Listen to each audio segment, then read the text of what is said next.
So, okay mga guys, ngayon ang gagawin natin itong ating Nintendo Switch button. Hindi gumagana yung left button at saka yung kanyang negative. Aalamin natin kung ano yung naging problema nito.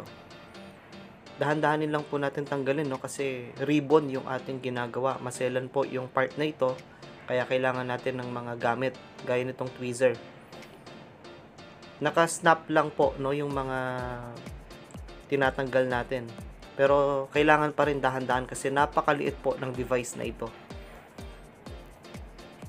Yung kagandahan naman po dito, no, di-clip naman po, no, tsaka di-snap din. Kayang-kayang tanggalin. Sabi sa akin po, no, nung nagpapagawa, yan, biglang tumigil. Ito yung rason kung bakit. Yan.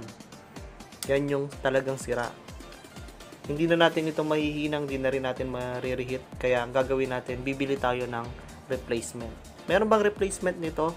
Meron po. Ito po yung replacement natin. Nintendo Switch Ribbon Replacement Left Button. Nabibili po ito sa Shopee, no?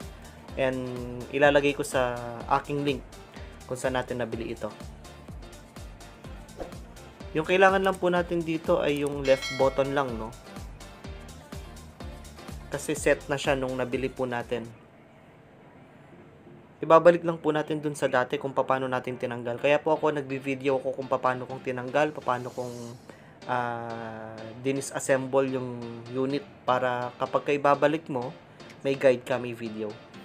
Same process lang po yung gagawin natin pero kailangan maingat pa rin po tayo dahil po itong device na ito ay sensitive, no? Yung mga ribbon niya, pagka nagkamali ka ng lagay dito or nagkamali ka ng pagkapasok, possible na talagang masira.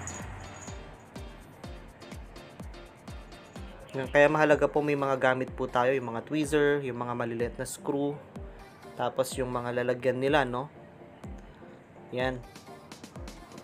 Ito yung receiver niya, no? So, okay.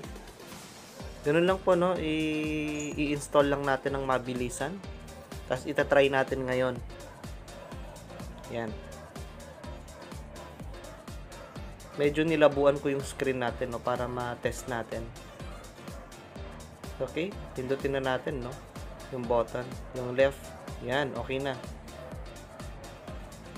Okay na yung left natin, no. Ayun. Makikita nyo naman po sa screen na okay. Then, yung mga ibang button, pindutin natin. Itong blue muna yung ginagalaw natin, no, kasi binuksan natin eh. Tapos yung negative. Yan. So, okay po, no? Ito naman, yung mga nasa right. Nasabi po kasi sa akin nung nagpapagawa na mahal talaga yung set, no, ng Nintendo Switch. Kaya sabi niya sa akin, bibili na lang siya ng replacement pagkatapos itry namin gawin. So, ito naman po, magandang resulta. Kaya po, this is Componero ZX at your service. Don't forget to like, share, subscribe. Hit nyo rin notification bell para lagi po kayong updated sa aking mga videos. May God bless you all.